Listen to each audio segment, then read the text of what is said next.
I have been stationed at Outpost 47 for 3 rotations now, and I thought I had seen everything the galaxy could throw at me. My name is Vorlix, and I serve as security chief for the Galactic Trade Commission on this backwater station. Let me tell you something. I was wrong. Dead wrong. And the human who taught me that lesson? Well, he is the reason I am recording this testimony. But I am getting ahead of myself. Let me start from the beginning, back when I still thought humans were just another soft species trying to play in the big leagues. The day started normal enough. Morning shift briefing, contraband checks, the usual tedium that comes with managing a station that processes 3,000 beings per cycle. My second in command, a Threxian named Korthax, was droning on about shipping manifests when the alarm went off. Not the emergency kind, mind you. Just the standard alert that meant someone was causing a scene at Gate 12. "Boss," Korthax clicked his mandibles together nervously. "We have got a situation developing. Terran freighter crew. Dock fees dispute." I sighed, all 4 of my lungs deflating in sequence. Terrans! Of course it is Terrans. What is it this time? They want to pay in their primitive paper currency again? Worse, Korthax said, his eye stalks drooping. They refuse to pay the, special processing fee. Ah, the special processing fee. That delightful little addition to the standard tariffs that Captain Drexen, our station commander, had implemented last month. Completely unofficial, completely illegal, and completely profitable for those of us in on the scheme. The Terrans, however, had this annoying habit of reading regulations and actually following them. I heaved myself up from my chair, my bulk requiring significant effort these days. Too many cycles of easy living had added mass to my frame. Fine, I will handle it. How many of them are there? 3. Captain and 2 crew. The captain is being, quote, unreasonable, unquote. I laughed, the sound rumbling from my chest like grinding stones. They are always unreasonable. They come out here with their little ships and their fragile bodies, thinking they belong. Come on, let us go educate them about how things work on Outpost 47. The walk to Gate 12 gave me time to run through my usual intimidation routine. I stand nearly 3 meters tall. My carapace is reinforced military grade, and my forearms can bend steel support beams. Humans? They average what, 1.8 meters? Soft skin that tears like wet paper? Please. This would take 5 minutes, tops. When we arrived, I saw the Terran captain first.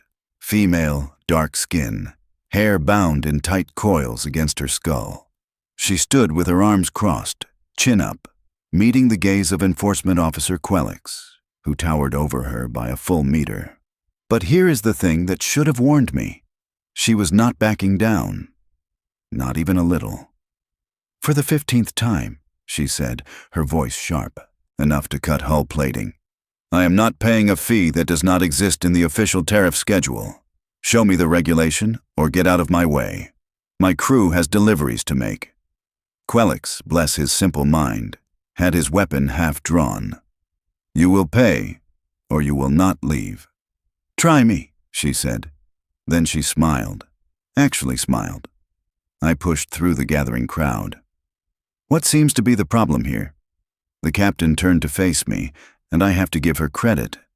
Most beings flinch when they first see me. She just raised one eyebrow. "Are you the one in charge?" "Security Chief Vorlix," I said, letting my voice drop into that low register that makes the walls vibrate. "And you are?" "Captain Elena Vasquez of the freighter Morning Star, and I am not paying your fake fee." "Elena Vasquez." I made note of the name. "Captain Vasquez, let me explain something to you. This is my station. On my station, things work a certain way. The fee is not negotiable." "Then arrest me," she said. "I will be happy to file a formal complaint with the Galactic Trade Commission. In fact, I have already recorded this entire interaction and uploaded it to 3 separate servers. So go ahead. Make my day." My day. That is a Terran expression, I learned later. It means something like, "Please give me an excuse to destroy you." I should have paid attention. But instead, I noticed her crew. 2 males standing behind her near the cargo containers. One was tall and lean, with pale skin and hair the color of rust. The other was younger, maybe early 20s in Terran years, with medium brown skin and a build that seemed almost slight compared to his companion. He had this expression on his face, bored but watchful, like a predator pretending to sleep. That second one, that was Marcus Webb. Remember that name. I certainly will for the rest of my life. Your crew can leave, I said to the captain, but you are staying until we sort this out. My crew stays with me, she replied. I was losing patience. The crowd was growing. This was taking too long, and I had a reputation to maintain. So I did what I had done 100 times before, with dozens of species. I reached out with 2 of my hands, grabbed the captain by her uniform collar, and lifted her off the ground. Listen carefully, little Terran, I growled, bringing her up to eye level. You will pay the fee, or I will throw you in a detention cell until you change your mind. Do you understand? She did not struggle, did not cry out, just locked eyes with me and said, Marcus, your call. That should have been my second warning. Boss, Marcus Webb said, his voice calm and almost conversational. You should probably put her down. Right now. I glanced at him over the captain's shoulder. This slip of a boy, this child by the standards of any warrior species, was giving me orders. Stay out of this, boy, unless you want to join her in detention. He sighed. Actually sighed, like I was being tedious. Okay then. Your funeral. Then he moved. I need you to understand something about reaction time. Mine is 0.37 seconds, enhanced by combat augments. That puts me in the top 5% of all galactic security forces. I have fought in 3 border wars. I have subdued rioters, smugglers, and criminals of every conceivable species. Marcus Webb moved so fast I did not even see him start. One moment he was standing by the cargo containers, hands in his pockets. The next moment he was airborne, his body horizontal, both feet aimed at my thorax like guided missiles. The impact felt like getting hit by a cargo hauler. All the air exploded from my lungs. My grip on Captain Vasquez released automatically, and she dropped smoothly to her feet while I staggered backward, gasping. Before I could recover, before I could even process what had happened, Marcus landed in a crouch and swept my legs. All 3 meters and 400 kilos of me went down like a demolished building. My carapace cracked against the deck plating with a sound like shattering stone. Korthax lunged forward, weapon drawn. Marcus flowed upward, caught the barrel of the gun, twisted it free with a motion too quick to follow, and slammed the butt into Korthax's knee joint. The enforcement officer went down howling. 3.2 seconds. That is how long it took Marcus Webb to neutralize 2 armed security personnel. I tried to push myself up. He stomped down on my primary right hand, and I felt bones crack, not break, crack. The pain was astonishing, white-hot and all-consuming. Through the haze of agony, I looked up at him. He was not even breathing hard. Just standing there, 1 foot on my hand, looking down at me with those cold, dark eyes. Here is how this works, Marcus said pleasantly. You apologize to my captain. You waive all fees, legal and otherwise, and then you get out of our way. Or, he pressed down slightly, sending fresh waves of pain through my arm. We escalate. Your choice. You cannot, I wheezed. This is assault on station personnel. Captain Vasquez crouched down next to my head. Actually, according to galactic law, Section 473, subsection B, any use of force by security personnel against civilian populations that exceeds reasonable bounds constitutes assault, and civilians are permitted to respond with equivalent force in self-defense. You grabbed me. Marcus defended me. By the book. She patted my carapace almost gently. Also, that recording I mentioned, it is now being reviewed by about 15,000 subscribers to the Galactic Traders Union Forum. You are currently trending. Congratulations. The crowd around us had grown silent. I could see dozens of beings, multiple species, all watching, all recording. My reputation, carefully built over cycles, was crumbling in real time. "Marcus," the captain said softly. "Let him up." Marcus stepped back, and I dragged myself to my feet, cradling my damaged hand. Korthax and 2 other officers had arrived, weapons drawn. But Captain Vasquez held up a hand. "Before anyone does something else stupid," she said loudly, addressing everyone present, "let me be clear. We are registered traders with full documentation. We paid our standard fees. We are in full compliance with all regulations. Any attempt to detain or charge us will result in formal complaints to the Galactic Trade Commission, the Terran Diplomatic Corps, and every major news outlet in this sector. So," she looked directly at me, "how would you like this to end, Security Chief Vorlix?" I should have backed down right then. Should have cut my losses. But pride, wounded pride and pain, made me stupid. "You broke my hand," I snarled. "I am pressing charges. Assault. Resisting arrest." Marcus laughed. He actually laughed. A short bark of genuine amusement. "Yeah? Okay. Let us do this properly then." What happened next is still being analyzed by combat specialists across 3 sectors. Marcus Webb, Terran, standard gravity worlder, no visible augments or enhancements, proceeded to fight 6 armed security officers simultaneously. And he won. Easily. Korthax came at him with a shock baton.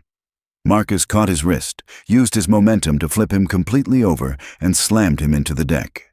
Officer Threxus fired a stun pulse. Marcus was not where the pulse went.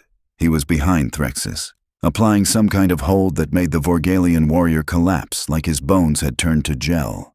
They kept coming. He kept putting them down. Pressure points, joint locks, throws, strikes, delivered with surgical precision to vulnerable spots most species do not even know they have.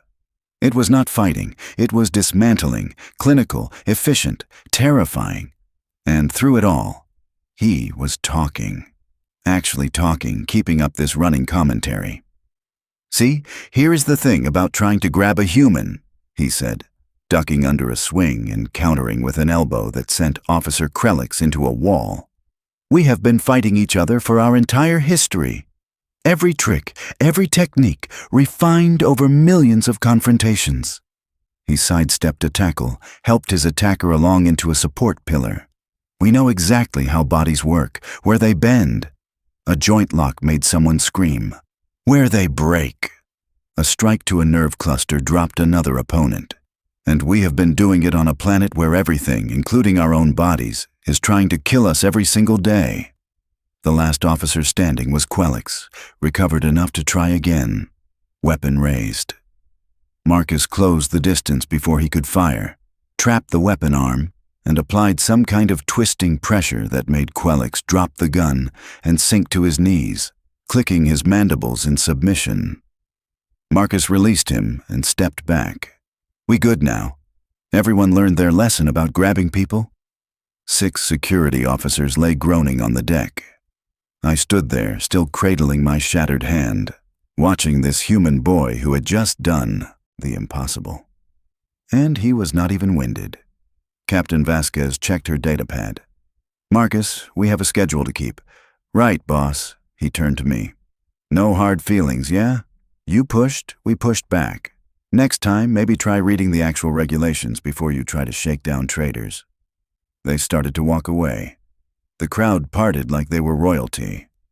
I found my voice, thick with pain and humiliation. This is not over. You, the Terrans, you cannot just..." I floundered, trying to find words through the haze of shock.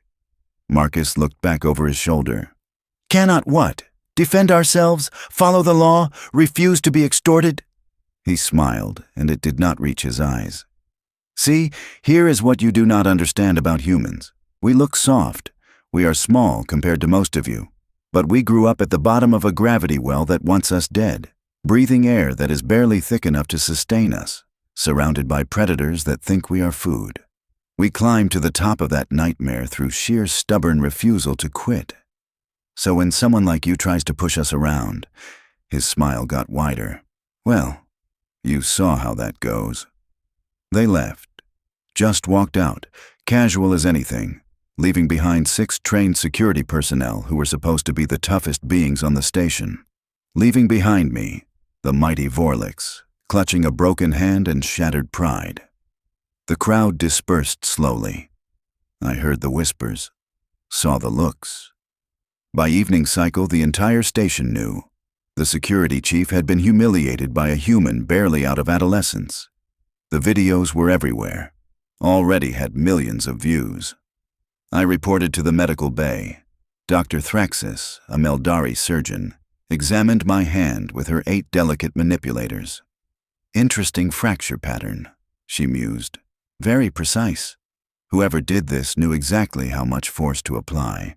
A bit more and these bones would have shattered completely. A bit less and you would have just bruised.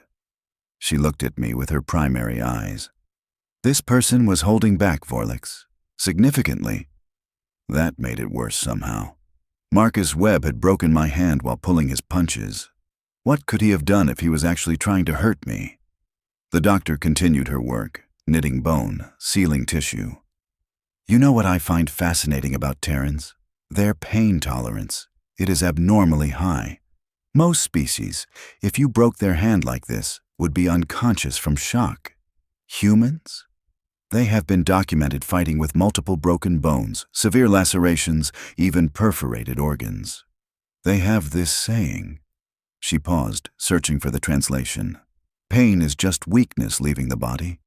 That is insane, I muttered. That is humanity. She sealed the last of the damage. Your hand will heal. Your pride, well, that is outside my expertise. But Vorlix? Take my advice. Stay away from Terrans. They are not worth the medical bills. I went home to my quarters that night, my hand throbbing despite the medication. I pulled up everything I could find about humans, military records, anthropological studies, historical databases. The more I read, the less I understood how we, the galactic community, had so completely misread this species. Humans evolved as endurance predators. They can run prey to exhaustion over distances that would kill most species. Their planet has gravity nearly twice that of most civilized worlds. The atmospheric pressure is crushing. The temperature variations are extreme. And yet they thrived.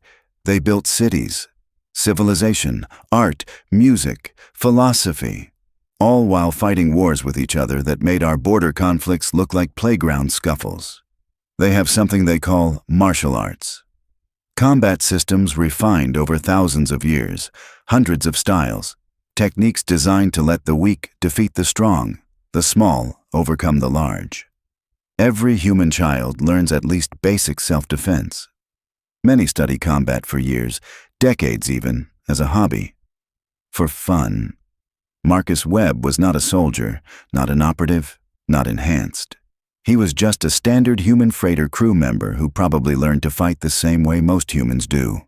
Casually, as part of growing up on a death world where violence is so common, they barely notice it anymore. I watched the video of our encounter again, studied it, frame by frame. He had given me chances to back down, multiple chances. The sigh before he moved. That was his last warning. I just had not been smart enough to recognize it. My communicator chimed. Station Commander Drexen demanding to see me. That would be fun. Explaining to my superior how I had lost control of the situation. How I had been beaten by someone a third my size. How our little extortion scheme had been exposed to the entire sector. But as I headed to his office, one thought kept circling through my mind, sharp and insistent. We had gotten away easy. Marcus Webb had pulled his punches. He could have killed us, all of us, probably without breaking a sweat. And there were billions more like him out there, scattered across hundreds of worlds. Billions of these soft-looking, fast-moving, incredibly dangerous beings who had spent their entire evolutionary history learning how to kill things bigger and stronger than themselves. We had invited them into galactic society thinking they were just another prey species, weak, harmless, easy to push around. Turns out, we were the prey. We just had not realized it yet. The meeting with Commander Drexen was as unpleasant as I expected. He raged, he threatened, he demanded I press charges. I explained, as calmly as my throbbing hand would allow, exactly why that was a terrible idea. The recordings were public. Every legal expert in the sector had already weighed in. We had assaulted civilians attempting to extort them. Any trial would expose the corruption running through the station administration. So we do nothing. Drexen's scales flushed dark with fury. We let them humiliate us and walk away? We learn from it, I said. And we stop underestimating Terrans. He did not like that answer, but he did not have a better one. I left his office and headed to the observation deck, needing space to think. The massive windows showed the void beyond our little station, stars scattered like thrown jewels against endless black. Somewhere out there, the Morning Star was making its delivery run, Captain Vasquez and her crew going about their business like nothing had happened. Quite a day you had. I turned to find a human standing nearby. Male, older, hair gone silver. He wore the insignia of an independent trader. He had been watching the stars, too. You saw? I asked, though I knew the answer. Everyone had seen. Oh, yeah. Trending across 6 networks. He smiled slightly. Do not feel too bad. Marcus Webb has a bit of a reputation. Former Terran Marine Corps, hand-to-hand combat instructor. He only works freight runs because he likes the quiet. But push him? The human shrugged. Well, you found out. Former military. Combat instructor. And I had called him boy. The universe really did have a sense of humor. Your people, I said slowly. You are all like that? Like what? Willing to defend ourselves? Yeah, pretty much. We are not aggressive, but we do not back down either. It is just how we are wired. He turned to face me fully. You want some advice? Free of charge? I nodded, too tired to do anything else. Treat us fair. We will be the best friends you ever have. Try to push us around? He gestured at my bandaged hand. Well, you already know how that ends. Terrans do not start fights, but we sure as hell finish them. He walked away, leaving me alone with the stars and my thoughts. My hand throbbed. My pride hurt worse. But I had learned something valuable, something every being in the galactic community needed to understand. Humans were not the soft, weak species we had assumed. They were survivors, fighters, warriors who had spent millions of years learning how to overcome enemies stronger, faster, and better armed than themselves. And we had invited them to join us, thinking we could intimidate them into submission. The galaxy had just gotten a lot more interesting and dangerous, because now everyone would be watching those videos, seeing what happened when you tried to bully a Terran, and everyone would be wondering the same thing I was wondering. If that was Marcus Webb holding back, being gentle, what would happen if we pushed them hard enough that they stopped being nice? I really did not want to find out. The next 3 days passed in a kind of nervous tension that settled over Outpost 47 like radiation fog. Everyone knew what had happened. Everyone had seen the videos, and everyone was waiting to see what would happen next. My hand healed faster than expected, but the damage to station morale was slower to repair. Security personnel walked with less swagger. Enforcement officers suddenly discovered a newfound respect for regulations. And Commander Drexen, he locked himself in his office, furiously trying to contain the political fallout. I thought maybe, just maybe, we could move past this, let it fade into station legend, a cautionary tale about underestimating Terrans. Then the Korthax arrived. The Korthax Dominion had a reputation that preceded them like the smell of rotting meat. Mercenaries, slavers, pirates who occasionally pretended to be legitimate traders when it suited them. They operated in the gray zones of galactic law, too powerful to easily suppress, too useful to certain interests to completely eliminate. And their delegation consisted of 12 warriors, each standing over 2.5 meters tall, with armor that could shrug off most small arms fire and attitudes that suggested they had never met a problem they could not solve through violence. Their leader was named Gorthak the Render. Yes, really. He had earned that title by literally tearing apart 17 opponents in an arena death match. His record was public. His crimes were numerous. His connections kept him free. They docked at Gate 9. I watched on the security feeds as they disembarked, swaggering through the checkpoint like they owned the place. Standard procedure was to inspect all incoming cargo. They refused. Standard procedure was to register all weapons. They laughed. "You going to stop us?" Gorthak rumbled at the checkpoint officer, a young Plexian who looked about ready to molt from stress. "Maybe call your boss, the one who got beaten by a human child?"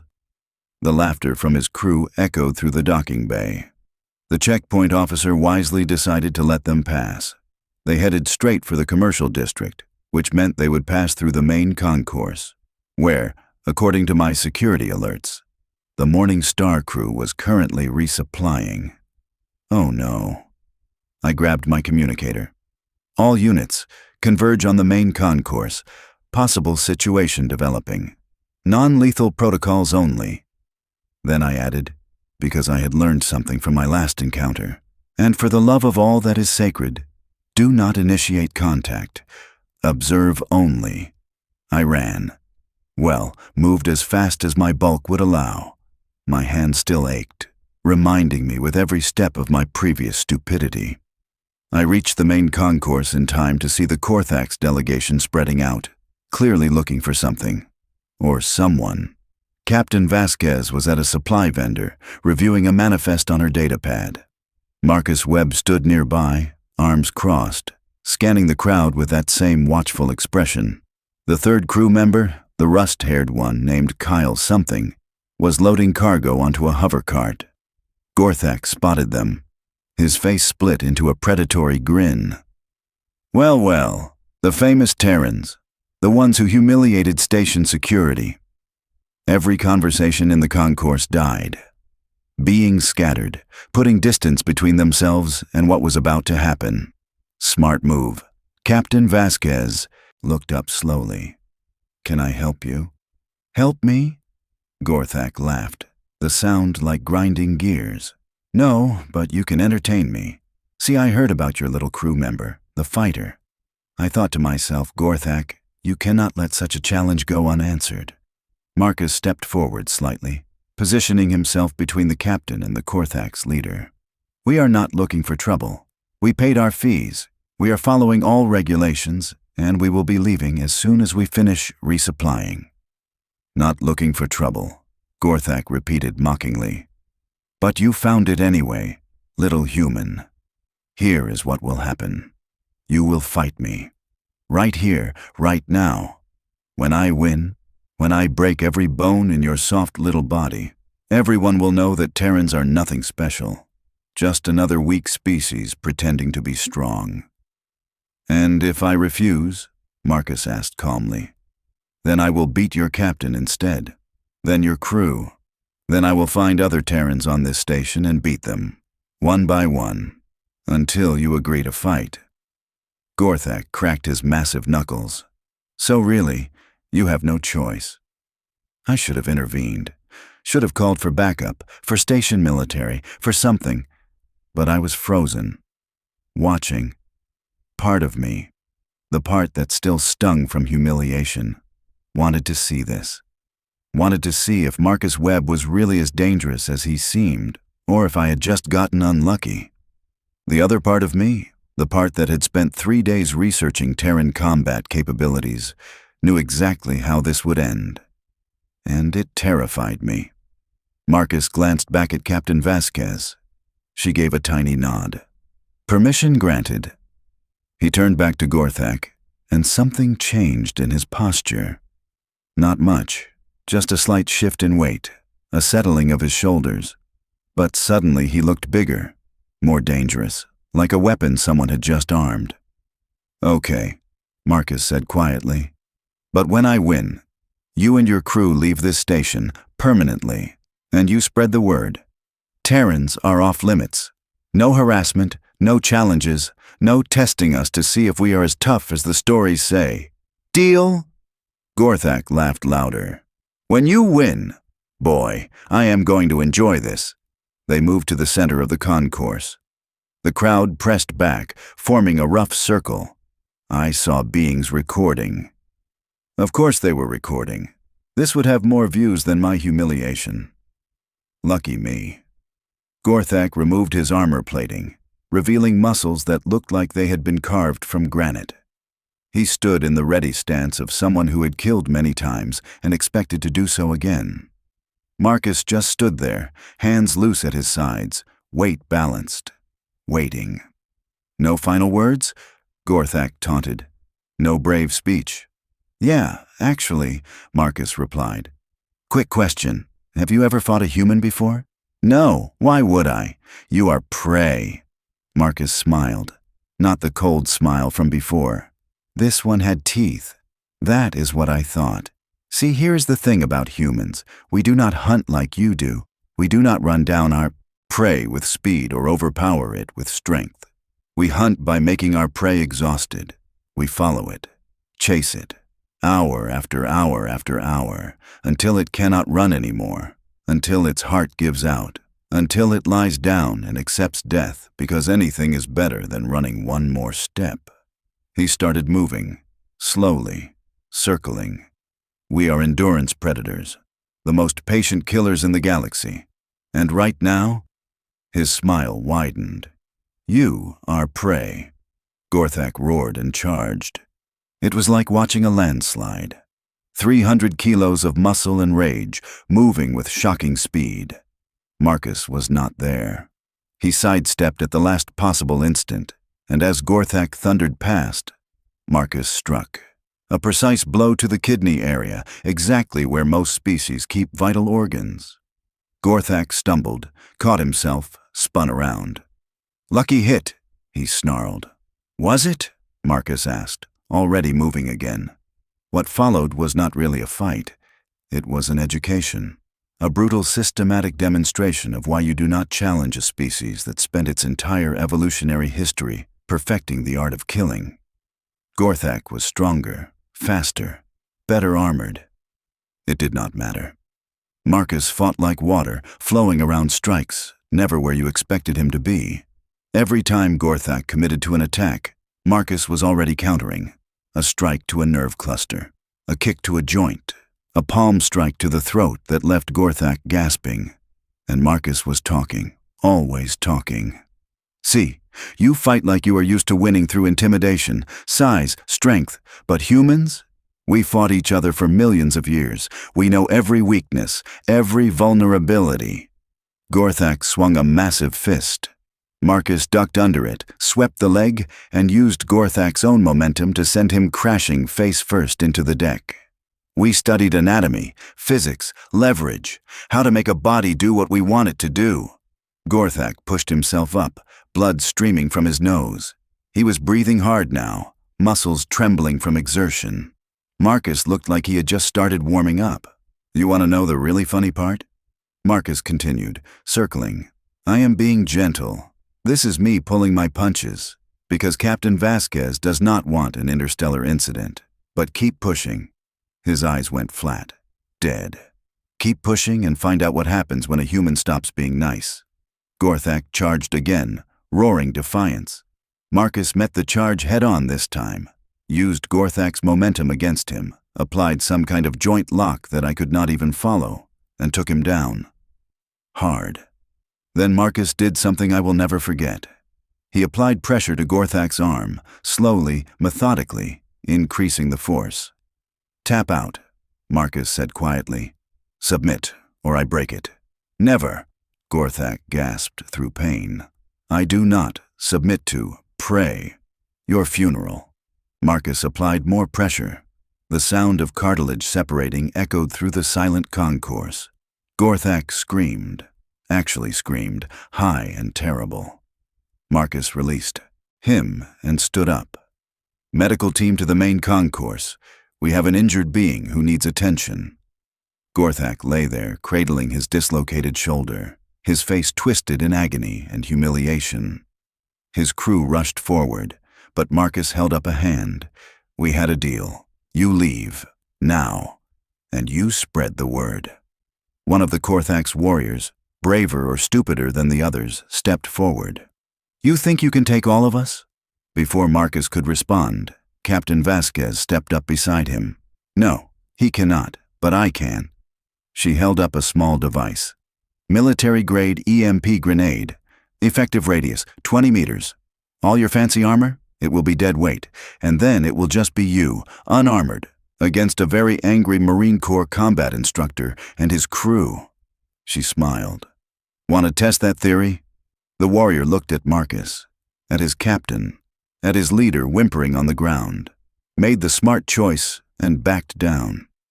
"Get him to your ship," Captain Vasquez ordered. "You have 1 hour to undock. After that, we file formal charges. Assault, attempted murder. Take your pick." They carried Gorthak away, his cries of pain fading as they reached the docking bay. The crowd stood frozen, trying to process what they had just witnessed. A human, smaller than most species present, had destroyed a Korthax warrior known across the sector for his brutality. And he had done it while holding back. I approached slowly, hands visible, non-threatening. Marcus tracked my movement but did not tense. Good sign. "Chief Vorlix," Captain Vasquez said neutrally. "Enjoy the show?" I am not sure what that was, I admitted. "Self-defense?" "Absolutely self-defense," she confirmed. "He issued a direct threat, stated his intention to harm me and my crew. Marcus defended us using appropriate force, all recorded, all legal, all by the book." Marcus rubbed his knuckles absently. "Boss, we should probably leave before anyone else decides to test the new kid." "Agreed." She turned to me. "Chief, do we have a problem?" I thought about it. Thought about my broken hand. About Gorthak's screams. About the lesson I had learned and was apparently still learning. "No, Captain, no problem. In fact, I made a decision that would probably cost me my job, but might save my life. I am going to officially recommend that all Terran vessels receive priority clearance, reduced inspection times, expedited processing." She raised an eyebrow. "That is surprisingly reasonable of you." "I am a quick learner," I said, looking at Marcus. "Eventually." He grinned. "See? Told you he was smart, boss." They left. Again. Just walked away, casual and calm, leaving behind another demolished opponent and another viral video. I watched them go, then turned to my security team, who had arrived too late to do anything but observe. "New standing order," I announced. "All Terran vessels are cleared for standard protocol only. No special fees, no enhanced inspections, no harassment. Any officer who violates this will answer to me personally." Understood. They understood. They had seen what I had seen. Some lessons you only need to learn once. Over the next few days, word spread. The Korthax Dominion issued a formal statement declaring Terrans to be, quote, "not worth the medical expenses," unquote. Other mercenary groups quietly updated their target lists, removing human vessels. Pirate syndicates made notes in their databases. "Leave the Terrans alone." Commander Drexen retired suddenly. Something about stress-related health issues. I became acting station commander by default, mostly because everyone else was too scared to take the job. My first act was to eliminate all unofficial fees and actually enforce the regulations we were supposed to be following. Funny how a couple of beatings can clarify your priorities. 3 weeks after the incident, I received a message. From Captain Vasquez. "Chief Vorlix, I wanted to thank you for the fair treatment on our recent supply runs. Your new policies have made Outpost 47 one of our preferred stops. If you're ever in the core systems, the first drink is on me. Best regards, Captain Elena Vasquez, Morning Star." I saved that message. Framed it, actually. Put it on my office wall as a reminder. A reminder that strength comes in many forms. That size and armor mean nothing against skill and determination. That humans, those soft-looking prey species we had so badly underestimated, were actually something far more dangerous. They were survivors, hunters, warriors who had fought their way up from the bottom of a death world and decided they belonged among the stars. And they were right. They did belong, maybe more than the rest of us. I pulled up the security footage one more time, watched Marcus Webb move, strike, defend, studied every frame, trying to understand how something so small could be so deadly. Then I understood. It was not about size, it was about will. Humans had spent their entire history refusing to quit, refusing to be prey, refusing to accept that they were weak. They had looked at a galaxy full of bigger, stronger species and said, "So what? We will find a way." And they had. My communicator buzzed. Another Terran vessel requesting docking clearance. I approved it immediately. Priority processing. Welcome to Outpost 47. Please enjoy your stay.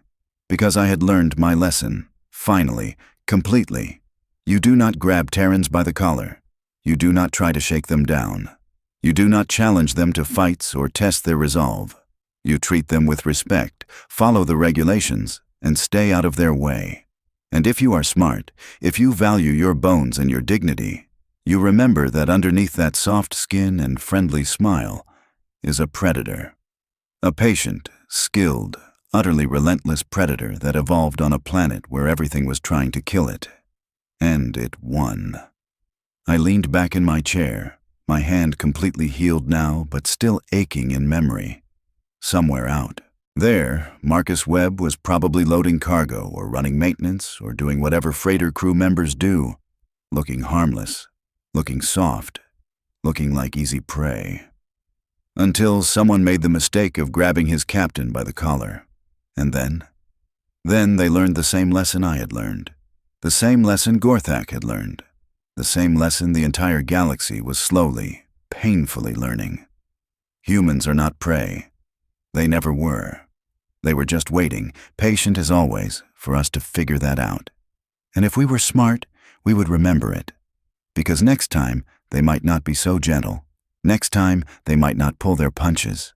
Next time, we might find out what humans are really capable of when they stop being nice and start being what they have always been.